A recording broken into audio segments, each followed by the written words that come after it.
The last thing my grandfather ever said to me was in the driveway of the house I'd grown up in. He was standing next to his truck, the old blue Ford he refused to trade in no matter how many times my uncle offered to buy him something newer.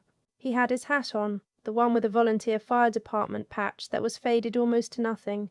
He looked at me for a long moment and then he said, "Ivy, you know the difference between a person who has character and a person who just talks about it?"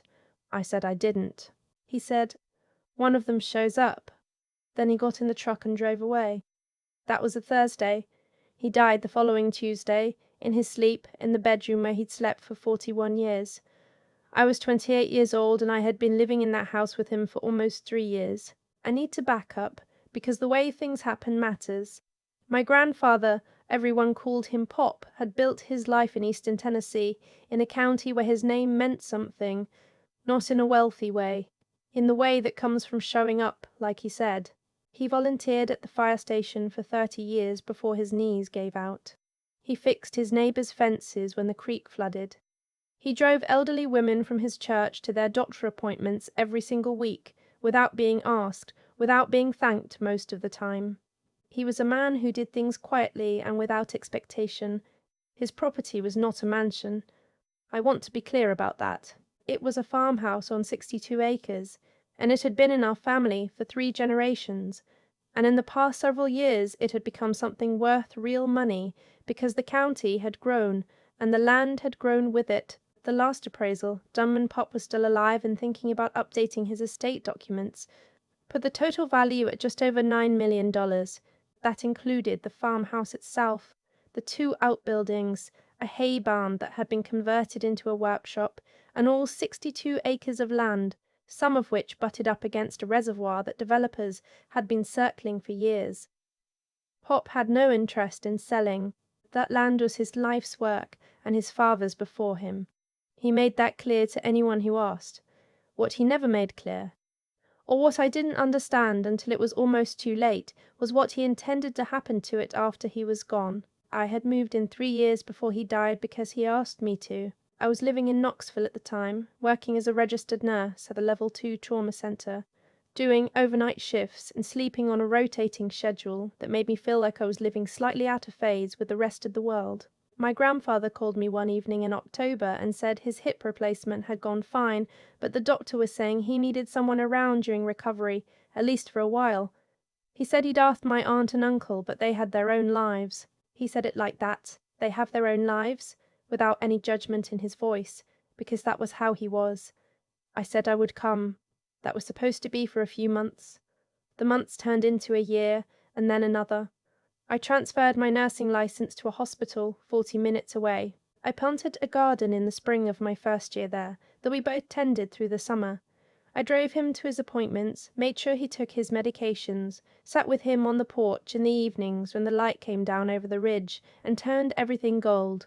I learned which floorboards creaked so I could avoid them when he was sleeping. I knew which chair was his and which side of the couch he preferred, and that he took his coffee with 1 sugar and no cream, and that he hated the sound of the television during thunderstorms because it reminded him of something from his childhood. He never fully explained. I was not there because of the land. I want to say that plainly. I was there because he was my grandfather, and he needed someone, and I was the person who came. My aunt and uncle, my mother's older brother and his wife, visited twice a year, Christmas and usually a weekend in the summer. They were kind people, mostly. We got along fine. They lived in Charlotte and had built a comfortable life there, and the visits were pleasant in the way that visits can be when everyone is being careful. What I didn't know then was that they had been having a different kind of conversation with Pop than the ones I was part of. Pop died on a Tuesday, which I already said. I found him in the morning when I went to bring him his coffee. He was in his bed, on his side, one hand under his cheek the way he slept. The room was very still and the curtains were moving a little, because I had opened a window the night before and forgotten to close it. It was the kind of morning where the world is soft and quiet and you don't immediately understand what you're looking at. Then you do. I sat with him for a while before I called anyone. I don't know how long enough that the coffee went cold in my hand. Long enough to say the things you say when it's too late to say them any other way. I called my mother first. Then I called the appropriate people, the county, the funeral home, the doctor. I called my aunt and uncle and Charlotte. My aunt cried, which I expected. What I didn't expect was that, 2 sentences into the conversation, my uncle asked about the estate attorney. I said I didn't know anything about the estate attorney. He said the name of a firm in Knoxville, and asked if Pop had ever mentioned them. I said I wasn't sure. There was a pause on the line, and then he said, "Okay, we'll figure it out when we get there." They arrived the next evening. The services were on Friday. About 200 people came to the funeral home, which surprised my aunt but didn't surprise me. That was who Pop was.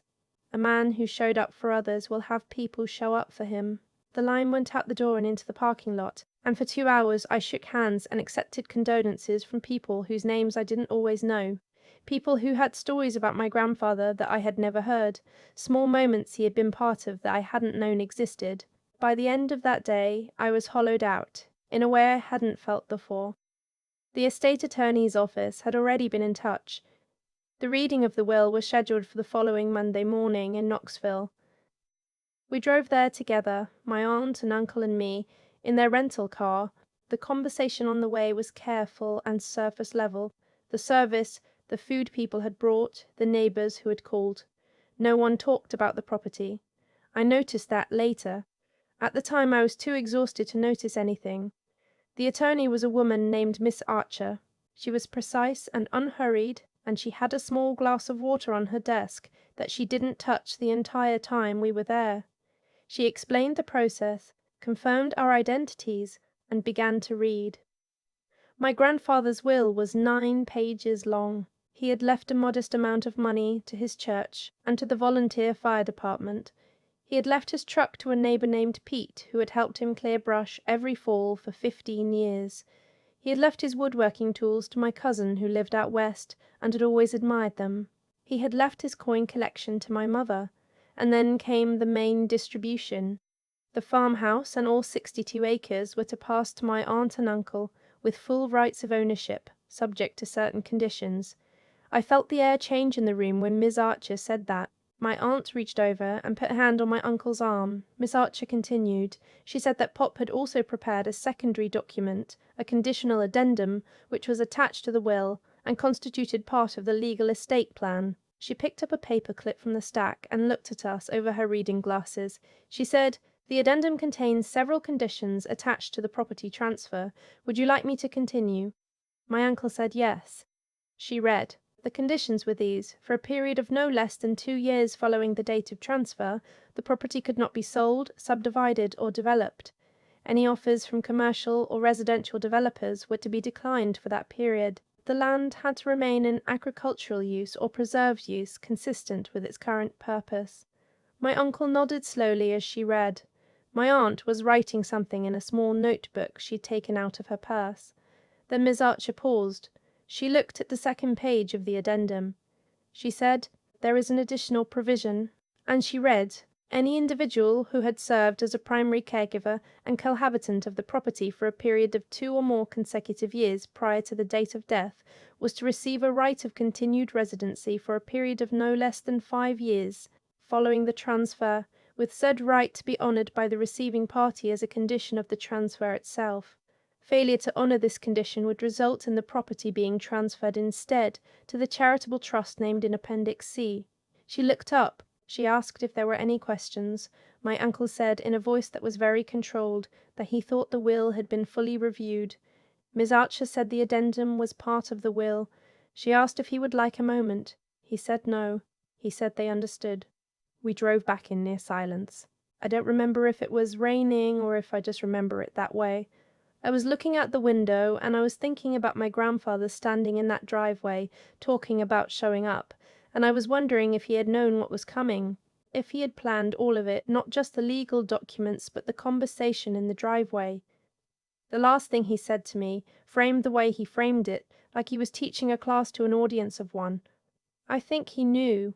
I think he was a man who had watched his family long enough to understand what each person was made of, and he had made his arrangements accordingly, not as punishment, not as strategy, just as truth.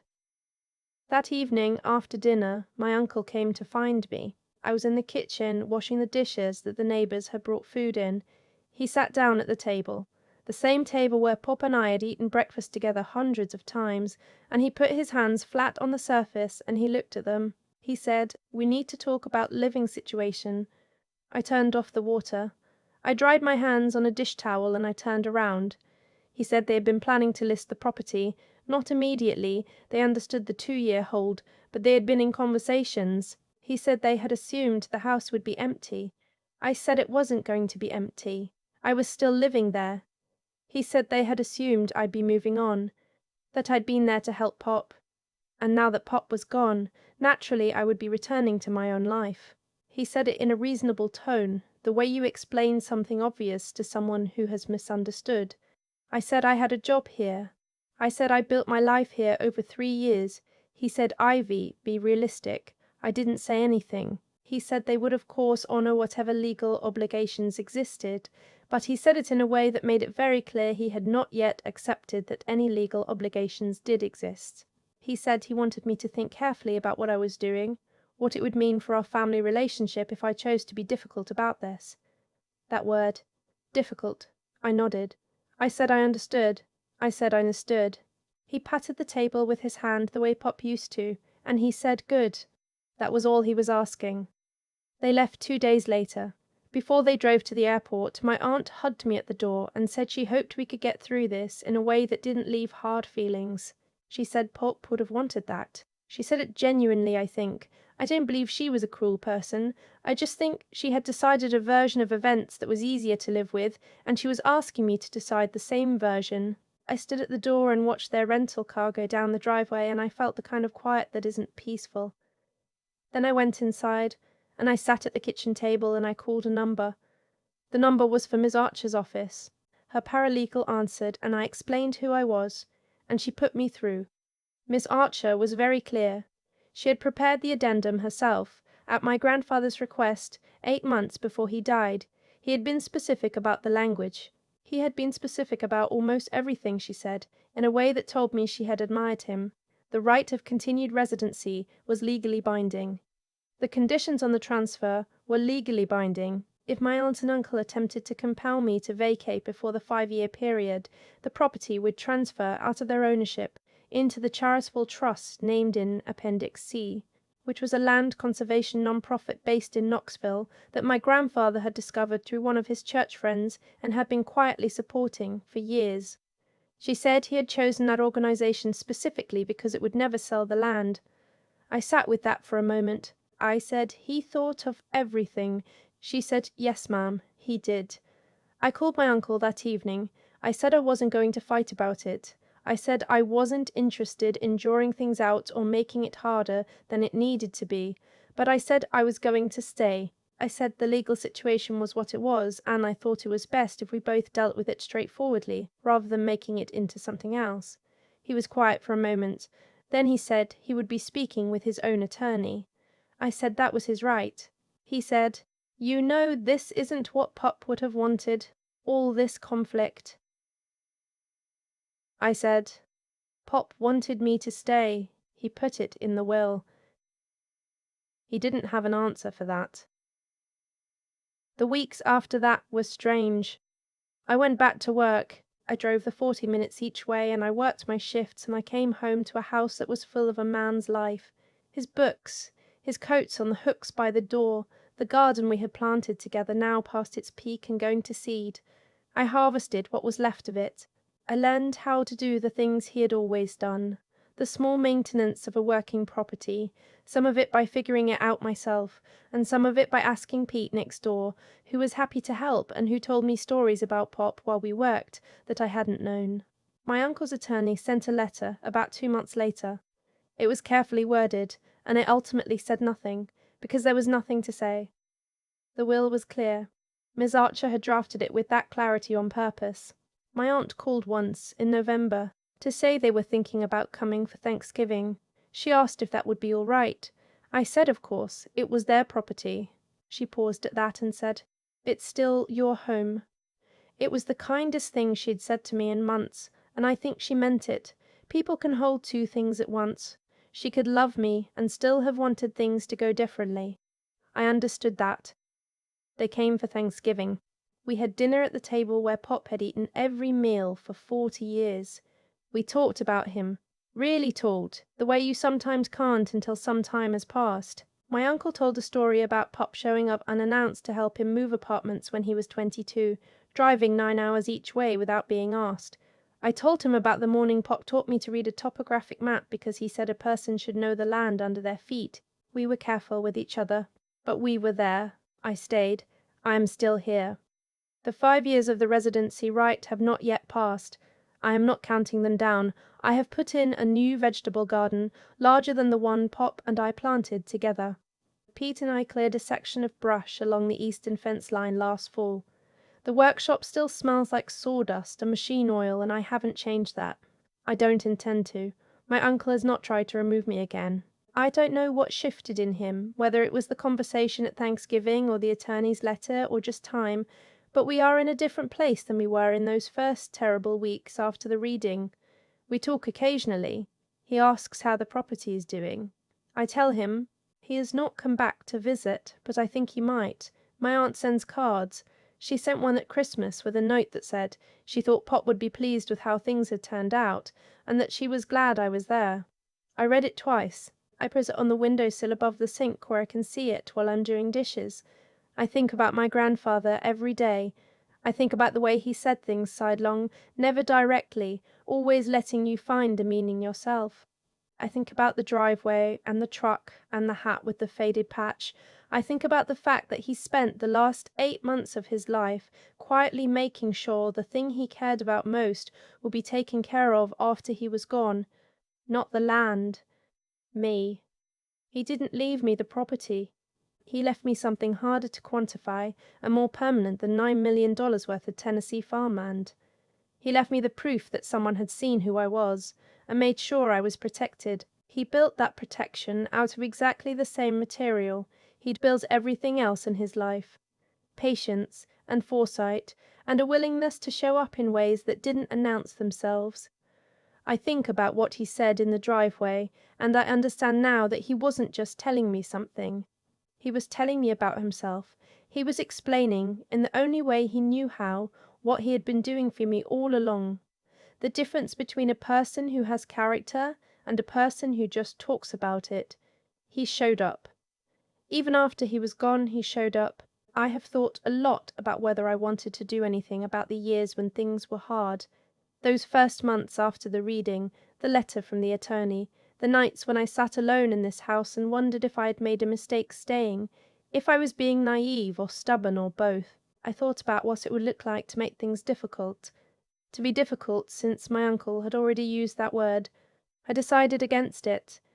Not because I was afraid, not because I didn't have options, but because Pop hadn't built a life of quiet, unannounced service so that his granddaughter could spend her energy on bitterness. The will wasn't about winning, it was about making sure things went the way they should go for someone who had earned it. Once that was secured, the rest was noise. I let it be noise. The land is here, the garden is coming back. Come spring, the ridge will go green, the way it always does, and the light in the evenings will come down the way it always has, and I will sit on the porch the way Pop and I used to sit, and I will think about what it means to stay. It means everything he said it meant. You know the difference. You show up.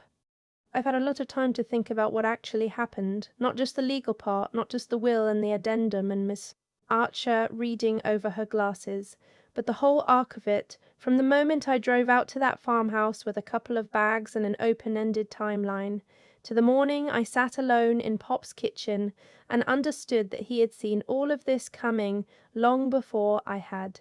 People talk about cause and effect like it's something that happens to you, like the universe is keeping score somewhere, and eventually it tallies up and hands you what you're owed.